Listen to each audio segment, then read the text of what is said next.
From your correspondence, texts and emails, we now have a new political star. His name is Peter Dutton.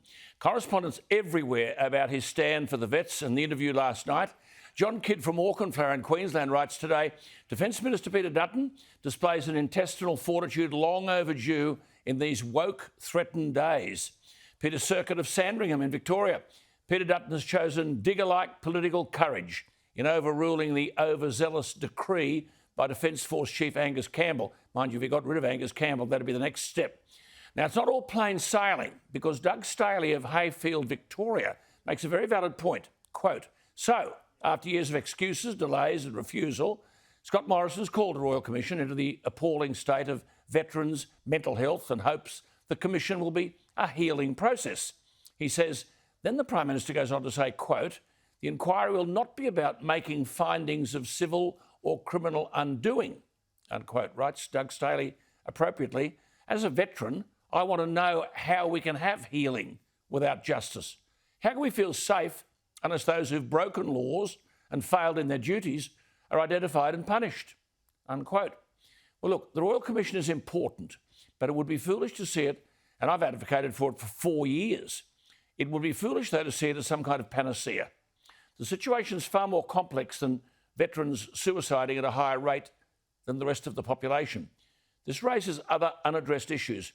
As one former army doctor has said of the Brereton report, that all this media talk about, quote, brutal truths by unnamed soldiers who are offered, as I said to Peter Dutton, no defence and have been given no chance to defend themselves, such headlines and publicity ignore, quote, the contract we have with soldiers that we've sent to perform the most traumatising of all acts, to kill. What we've done is cognitively, says my correspondent, and decisively glorified our deceased veterans on Anzac Day and on Remembrance Day, while damning our living ADF members and veterans and forgetting their number one function, kill or be killed, is a function sanctioned by both Australia and Afghanistan, demanded of them by you, the voters, to protect our national security and to stabilise international tensions.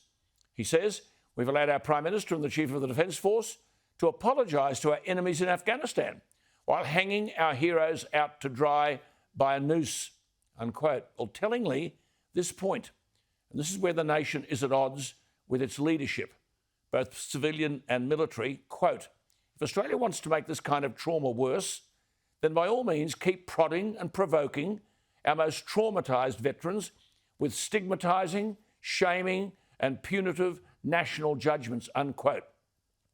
Now, there are 641,000 veterans in this country whose rage at everything, from the leadership of Campbell and others in the Starched Shirt Brigade, down to Brereton and his report, full of so-called evidence, untested, there is rage in the veteran community. And as the doctor writes, quote, it will eventually erupt unless an urgent national refocus of compassion is directed at the problem, unquote. Well, Ben Roberts-Smith, VC MG.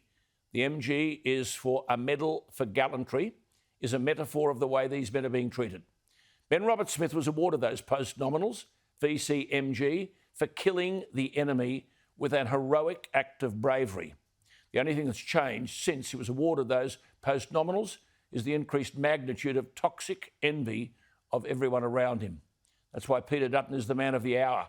He understands all of this.